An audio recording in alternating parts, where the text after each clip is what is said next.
get to the bag, ayy. Got the foot on the gas, pedal to the metal when the lane moving fast, ayy, ayy. Let them all cross. If they hate, then let them hate and make a bigger boss, ayy. This episode is brought to you by SPI Logistics, the premier freight agent logistics firm in North America. For over 40 years, SPI has been diligently building the most successful freight agent network to provide first-class relationships for our shippers, receivers, and carrier partners. We are more than another transportation network. We are a dedicated team of professionals united by one singular purpose, and that is to expedite our agents' success. All of our agents are set up for success on day one, as they are provided with a full suite of support staff that is ready to assist them with everything from after-hours emergencies to financial and administrative needs on a no-fee basis. This way, you can focus on continuing to grow your business. There is no financial risk to start, and you have the ability to earn up to 75% in commissions. If you are looking to take control of your financial future and build your business with the backing of one of the most successful logistics firms in North America, visit www.spi3pl.com to learn more. Do me a favor and let them know that the Freight Coach sent you. Hey guys, before we jump into the episode, I wanted to let you know it is brought to you by the NMFTA. Let me ask you a question. Do you ship LTL freight? Then listen up, because the NMFC changes went live on July 19th, and they're the biggest updates in the history of freight classification. Now more than ever, accuracy matters. That's why carriers, shippers, and brokers alike are turning to Class IT Plus, the NMFTA's new digital platform for real-time NMFC data. Stop guessing, start classifying smarter, and quote freight with confidence. It's time to get your ship together because the NMFC changes are already here. Learn more at nmfcchanges.com and get started with Class IT Plus at classitplus.com.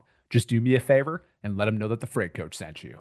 What is up, ladies and gentlemen? We are back. We are live. It's the Freight Coach Podcast, the top podcast in transportation, coming to you guys every single weekday, 8:30 a.m. Pacific, 10:30 Central, to break down some industry headlines. But most importantly, you guys provide some actual insight into what you can do with all of this information. If this is your first time tuning in, welcome. This is the real side of freight, ladies and gentlemen. And I do say that before every single show. And what I mean by that is, I only speak with transportation professionals because at the end of the day, I want to talk to the right individuals who have done what you're looking to do or who are currently doing what you're trying to achieve. So you can take that information, apply it, utilize it, and see a meaningful difference in your business and your life. Happy Wednesday, everybody. I got a very special guest, and I'm going to bring her up here in a second. Our topic of conversation today is technology, cyber threats, and everything. And it's always ironic. Every time I talk about this topic on my show, I can't get the show started. So I think it's a sign about my internal tech and what we need to step up here. But I do want to just make one quick announcement. We do drop our weekly newsletter every single Wednesday, which is today. But I don't automatically sign you up if I have your email address. But what I do need you to do, if you want to get in on this, again, it drops every single Wednesday.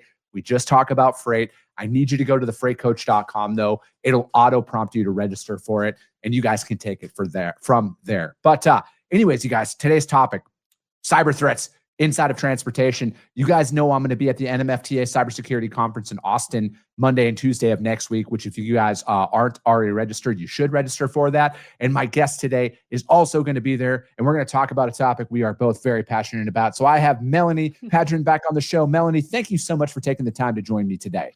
Hey, Chris. So good to see you. Great to be back. Thanks so much.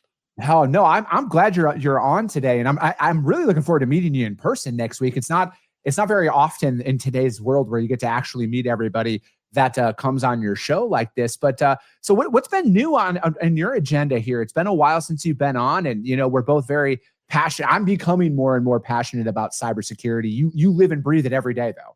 Yep, absolutely. I'm telling you what, the criminals do not slow down. Every single day, we are helping trucking companies and logistics companies stay one step ahead of the bad guys. IT Architect, our mission is really just simple. We secure fleets and we protect profits, and that's what it's all about. And just every day, we're trying to help trucking companies identify their vulnerabilities, their security gaps, their weaknesses, and then use our AI-powered cybersecurity just to plug up those holes and, keep them one step ahead of the criminals. No, and that's exactly it, right? And that's where we are is it's like we need to stay ahead of it. And if there's one thing, because I think a lot of people, when they think about cybersecurity, they think about technology, it does bring a level of anxiety to the table here, Melanie, because I mean, most people are very novice in it, right? Like my IT capabilities are restart your computer when something doesn't work properly, right? And I think like with technology and, we'll throw AI in the mix and everything, it's moving so fast that I think a lot of people are kind of like, well, I'm too small. No one's going to look at me. I don't need to really pay attention to this. Golly, I hear that. I probably hear that objection, that myth, more than any other. I'm too small to be on a criminal's radar. They're going to go after the big guys, the big companies. And I'm going to tell you what, Chris, that is not true. You are not too small to be hacked. You are just too small to make the news. We hear about the big ones, right? Yeah. Forward Air, the SDs, just all of the big attacks. We hear about that and we try to learn from them. But the smaller companies are being hit every single day. And we see that in our line of work. And that's because they typically don't have the security in place that a larger company does, which just makes them low-hanging fruit and easy pickings. You know what I mean? And the statistic is that 60% of small businesses, small to mid-sized businesses, go out of business, close their doors for good after a cyber attack. And especially in an industry like trucking and logistics, it's so critical to our nation's infrastructure and keeping our country running. That is not okay. And it's one of the reasons why we focus so heavily on, education and awareness and where are the blind spots in trucking. We're constantly, especially this month, I don't know if everybody knows, but it's National Cybersecurity Awareness Month. And all month long, that is all I'm talking about are the top blind spots that our security assessments, that our fleet risk security assessments uncover every single day. Yeah. And I think like when you're, with most businesses inside of transportation being small business, right? Like I think that is kind of like the general sentiment overall though, Melanie, is like, I'm too small. No one's going to pay attention to me. And, a couple of things that we've seen here on our business is like from a broker's perspective is this, where they're sending out phishing emails now to us acting on like that they're a shipper and everything else. And I've been selling for way too long to know that it's not very often or ever, especially in freight, when a shipper is going to reach out to you as a provider and be like, oh, I need a quote on this. And then you're like, wait, I've never talked to you before. How'd you get my email? And then you just got to take a second in the moment. And I know how the freight market is out there. So it's like opportunities are few and far between right now. So you get that initial excitement, but then you're like, all right, hold on, take a second. And then you Google the company, and then you can just go straight to the company's contact information, look at their web domain that's out there. And then you'll see the spelling error because it's always off by one letter and stuff like that. So it's like, there's been a couple of those that have came out, and that's all they need, right? They just need one or two responses from you, and then you just don't know where it could evolve from there. That's really true. With AI, AI is the hot topic right now. It's the yummy thing that everyone wants to learn more about, but criminals are using AI to become trickier. You're not getting those really obvious emails anymore. Everything you said is so true. You've got to stop and ask yourself, does this make sense? And then you can trust. I don't ever want people to like become tainted. We can't let the bad guys infect us, but you trust and verify. You always verify. And you talked about that. You go to the website independently. You look it up. You look for the spelling errors. Is it a 0? Is it an O? Is it an A? Is it an @ sign? They're so tricky. And they're no longer riddled with spelling mistakes or improper grammar. Like AI really allows them to write very legitimate, professional, casual, normal sounding emails. And they're using deep fakes too with voices. It doesn't take, if you answer your phone, we're all getting spam calls all the time. You answer your phone and you say, I typically say, hello, this is Melanie, IT Architects. How can I help you? I don't say that anymore. Now all I say is hello, because they've just captured my voice, and they're using voice deep fakes to get through to people too. But like you said, step back, take your emotions out of it. It is exciting to get a job opportunity, right? But step back, remove your emotions, take a breath, and just go through your checklist. Just like you said, independently verify everything. And I think that that's one of those things that more and more people need to be on the lookout for with deepfakes, because it's not as obvious anymore, right? Like I think we can all go back to those call center phone calls where it's coming in saying like, I need a gift card, all of that, and then the blatant grammatical errors that were in an email. We're like, this is clearly fake. And I think like that's kind of like the new frontier of where things are. And then I think it's going to make it, unfortunately, it's going to make it a lot easier for cyber criminals and cargo theft to probably continue to rise out there. Again, it's going to be more and more challenging for the individual to be able to spot that. It's not going to be as easy as it once was. Right. And you can't take anything at face value. You really have to double check all of, if all the numbers, all of the invoices, all of the companies, you've got to do your due diligence. Mm-hmm. No, and that's it, right? So it's like, how are you guys working with your clients then on like creating that due diligence, right? Because I think at times it's easy to mention like, oh, guys, this is all you have to do. All right, but how do we get that process in place? Mm-hmm. Well, the first thing you have to do is have a process in place, right? So we help you with your key policies and your procedures. We help you put those security checkpoints in place so that everyone knows what is our checklist. How are we vetting our vendors? What are the top 5 questions you should be asking? We work with the trucking company to make sure that their employees. We do a lot of employee awareness training. Your people are most undoubtedly your greatest assets, right? People are fantastic, but they're also your weakest link because we are human. Even if we have, even if we are cyber aware, right? We can have a bad day. We can be distracted. We could be having something going on in our personal life. Our workload could be just outrageous in that moment. And the exact things that make your people amazing, that their attention to detail, they're wanting to get their job done. They do have a sense of urgency. Those are all the same things that the criminals can use to, trick them. Mm-hmm.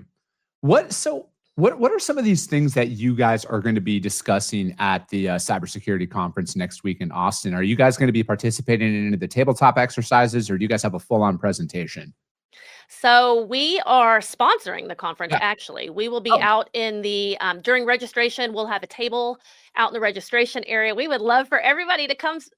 Just so excited to connect in person, but Mhm. also we're there to learn right alongside everybody. I am very excited for the tabletop exercises. There's an incident response session, and to just be there with trucking companies to be able to learn from them, but also to be able to share some of our lessons learned. I just am beyond excited for this year.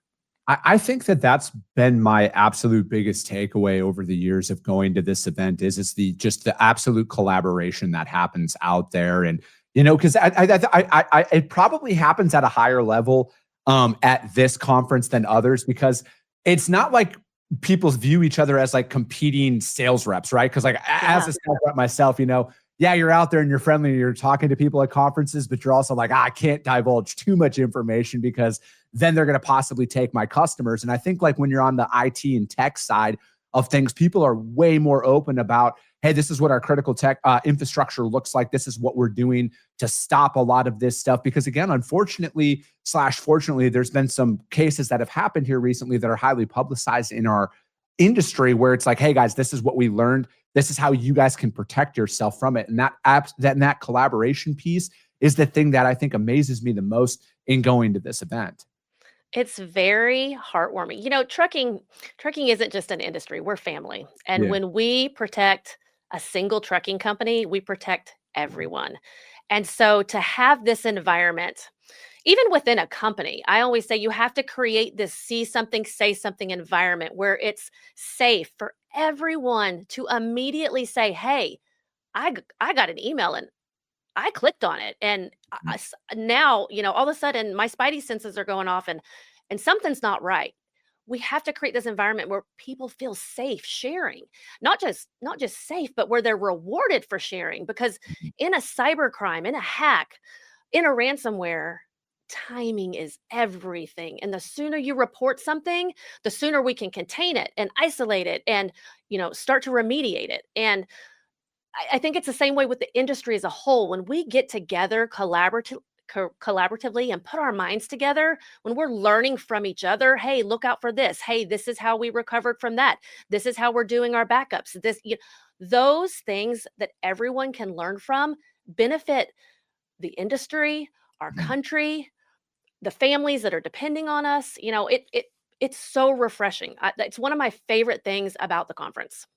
Yeah, I mean, it's definitely getting a lot more traction in the industry now in regards to like cyber and everything else. And that's why I'm glad to have been a part of it for so long. I mean, the NMFTA has spearheaded this for a very long time now, and it's good to see that it's gaining more steam out there in the industry as a whole. But you're right. I look at it we are collectively as an industry a lot smarter than the criminals that are out there. I'm not saying that some of these cyber criminals aren't intelligent in what they do, because I've seen some of those case studies that are out there. But I think like as an industry, I just look at it as it's just good versus bad. Like good people with the right intentions are way more powerful than a bad person with bad intentions. And I think like us going out there and putting that, like that's going to be the biggest thing to combat what we are up against as an industry.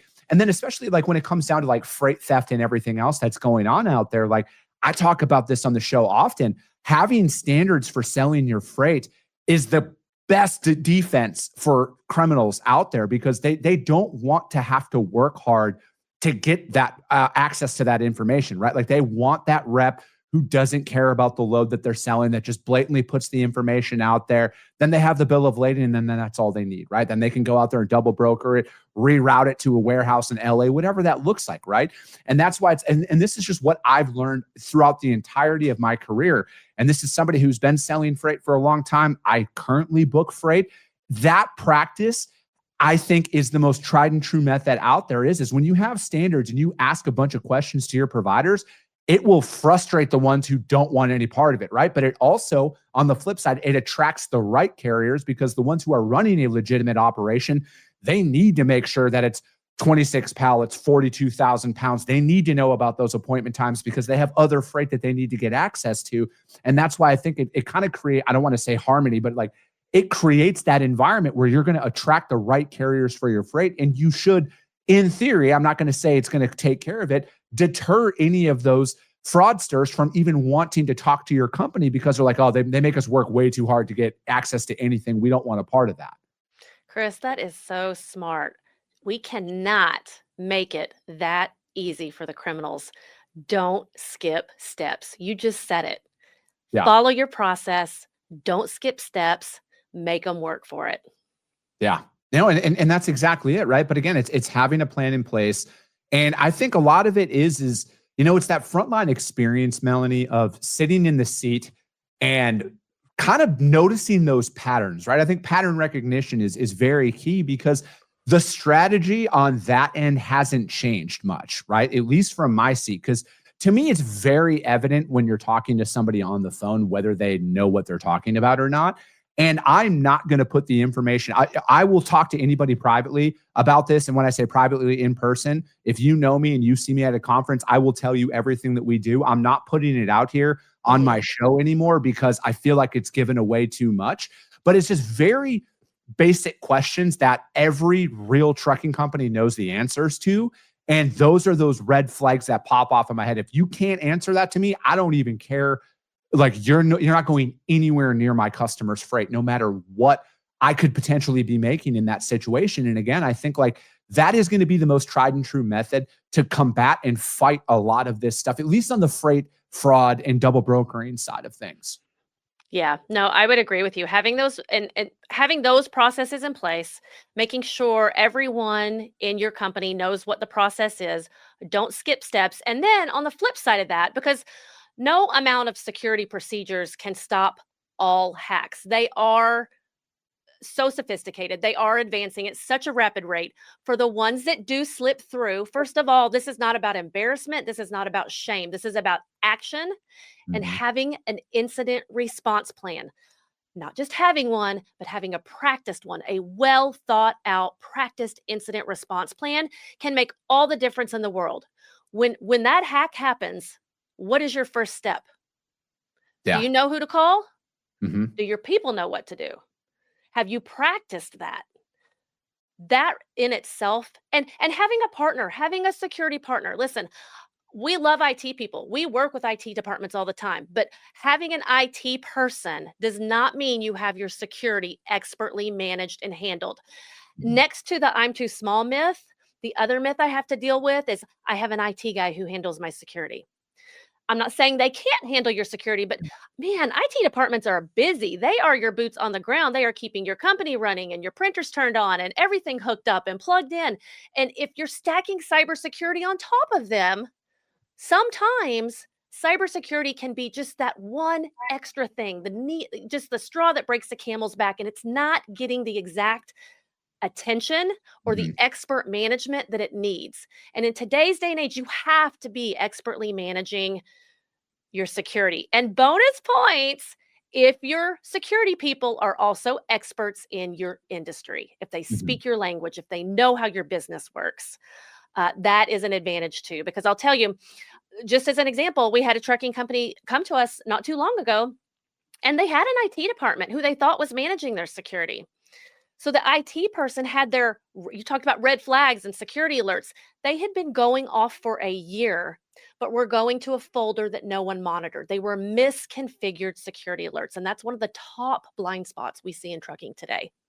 So the IT person wasn't seeing the alerts. Mhm. The CEO certainly didn't think it was her job. The owner certainly didn't think it was his job.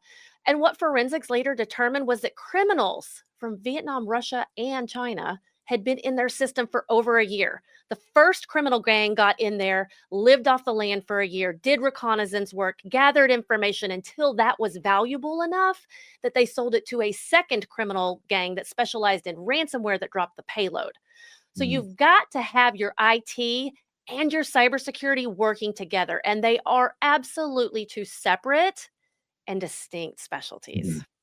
So without trying to like fearmonger or anything, like you're talking, like this is a long game for some of these individuals. So you could be compromised and not even know it for, a while. And then, so like, what are some of those things then that a company could do to even like, I don't want to, is cleanse their system the right word here? Like, how Yeah. could they even go to see, is there any outside IP addresses that are accessing your system? hmm Well, so one of the things that we do is we specialized in fleet security assessments, Uh-huh. and it is a 30-day comprehensive evaluation of your security. Okay. One of the tools that we use does monitor all the login attempts to your tenant from all over the country and all over the world. And if you are a company that does business in the northeast United States and you've got login attempts from all over the United States or from other countries, we're going to be watching those alerts, and our tools use AI. So AI gathers all the information. It's so valuable for just taking in mass amounts of information and kind of filtering through it. And then our team that's experienced and specialized in cybersecurity and in trucking, we can take that information and then say, okay, does this make sense? And then we talk to you or the company about it.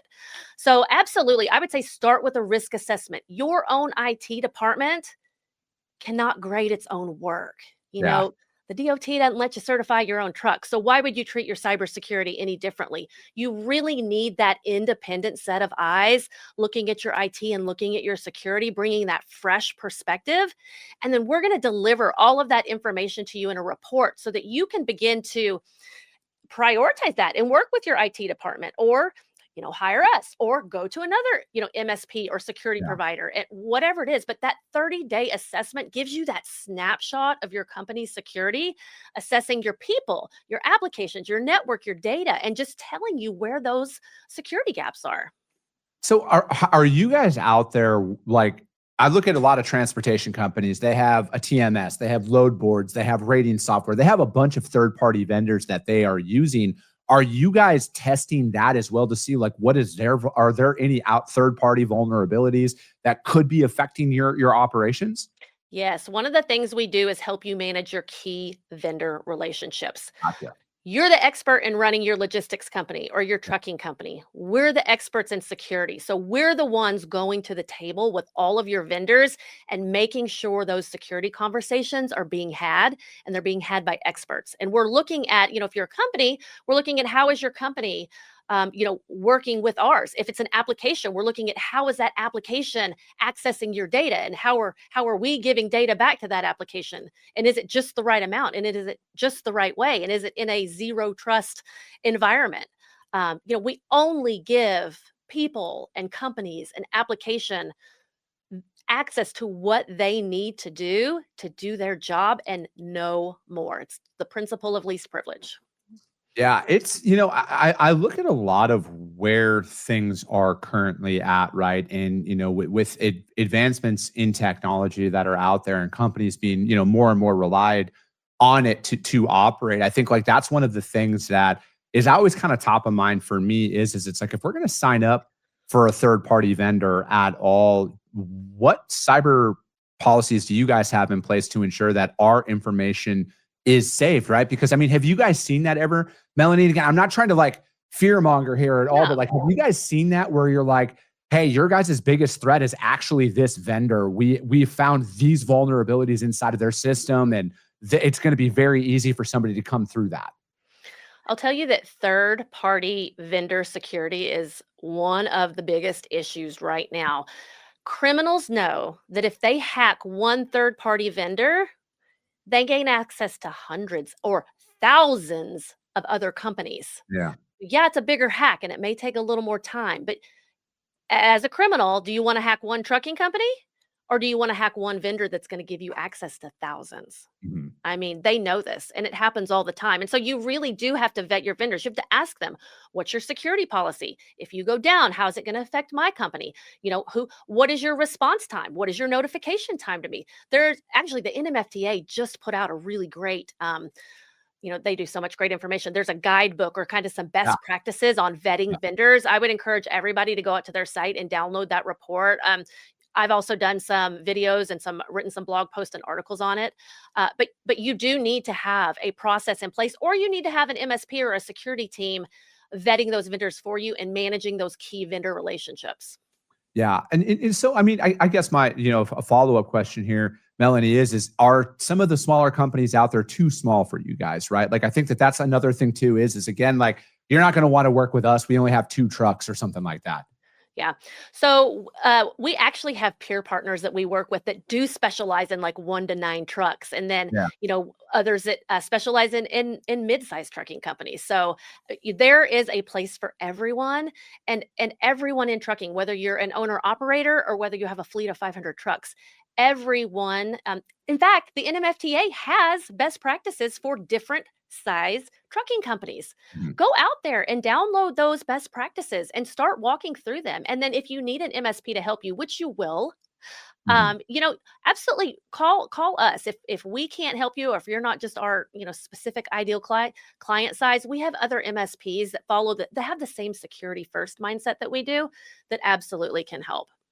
No, and I think that's good, right? Because I think, it's always just trying to be as proactive as possible about this. And again, businesses are of all sizes that are out there. And I know that this is something that, we're told is it's like, hey, we'd love to work with you, but like, you're not big enough for us. And again, everybody's got their ideal customer profile out there. I don't take any offense to that, right? And, everybody's got their own business to run. But I think like that's one thing is when you are looking at it as a small business, and I am a small business owner, you do have that thought, right? Like, hey, like that sounds great, but am I going to even move the needle for you to even want to pay attention to somebody like me? And I think like with cyber, it's great to hear though that you guys have partners out there who have that 1 to 9 truck mid-market specialization, and that's where you guys refer them over to. And they, again, like you guys seemingly have already vetted them. Like you guys aren't going to put your company brand out there on the line for somebody that you didn't do a thorough research on to make sure that they care just as much, if not more, than you guys do.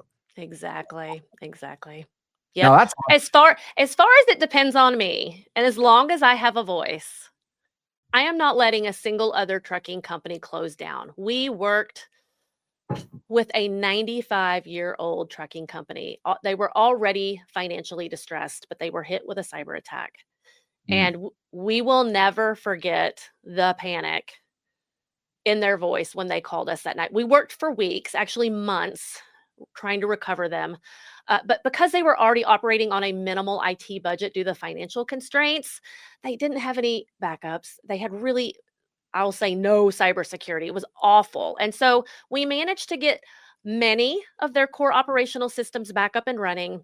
But the existing financial pressures and just the damage from the cyber attack, Chris, it was a final nails in the coffin for this company. And when I think of that legacy and that rich history in our industry. Like, that is not okay. And it's one of the reasons why I'm so passionate about what I do and what we're doing, because I know we're making a difference. Yeah, no, I agree, Melanie. I agree wholeheartedly on this. But hey, I appreciate you joining me today, and I'm really looking forward to actually meeting you in person here next week. But how does anybody out there who's listening right now could get in touch with you guys if they want to learn more? Yeah, well, I'm very active on LinkedIn. I post content and media all the time. So you can look me up, Melanie Padron on LinkedIn. You can reach me at melanie@itarchitects.com. You can email me. I love to connect. I love to talk. I love to share, educate. Look me up, please. No, I appreciate it, Melanie. Thank you so Yeah. much for your time today. But that is going to be it for today, ladies and gentlemen. If you guys can't find Melanie or IT to Architects out there, hit me up. I will gladly put you guys in contact with them. But hit us up. We're both going to be at the NMFTA Cybersecurity Conference next Monday and Tuesday out in beautiful Austin, Texas. That'll be it for today. As always, if you got value in what you heard, subscribe to the show, you guys. And if you're feeling ambitious, rank it on iTunes and Spotify, because if you see value, your network's going to see it as well. I appreciate you guys. I love you guys. And we'll be talking to you soon. Came back with a bang, window down, yelling.